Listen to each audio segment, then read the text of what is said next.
Hi everybody, my name is Cliff Curry. I'm the superintendent of Red Bluff Elementary. I'd like to remind everybody that for in-person learning we start on Monday, October 19th. That's this coming Monday. The start time for school is 8:20 and we would ask that no parents drop off students before 8 o'clock. We don't have staff to do supervision. We want to make sure that there isn't cohort mixing or mixing on our campuses.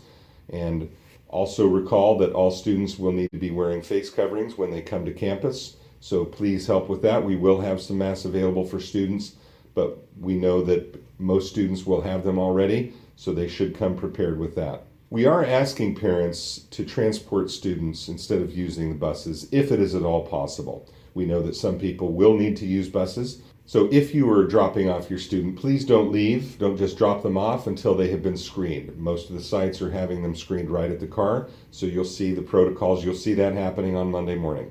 To the extent parents can, you should pre-screen your students and not even be dropping them off or sending them to the bus stop if they are showing any symptoms. Fever of 100.4 or any of the other symptoms of fever and sickness, they should be staying home. If students are going to be using the bus, we would ask that K-3 parents accompany their student to the bus stop, wait for them there until the bus comes, because all students getting on the bus are going to be screened at the bus. But that means if your student has an elevated temperature or has responded positively to some of the questions that are asked about how they've been feeling, you may need to accompany them home. So please make sure and remain with your student at the bus stops, especially K-3, until the bus arrives. I would remind parents that we will not be having visitors on campus during the school year. When it's required or necessary that you need to have an appointment, please call the office and so they can arrange for that in-person meeting. We'll need to regulate the amount of people that are coming on campus at one time, and at all times, all visitors to campus, when those arrangements have been made, must be wearing a mask. If you don't have one, we will ask and offer to provide one for you. All students this year, through the end of the year, will be receiving free breakfasts and free lunches.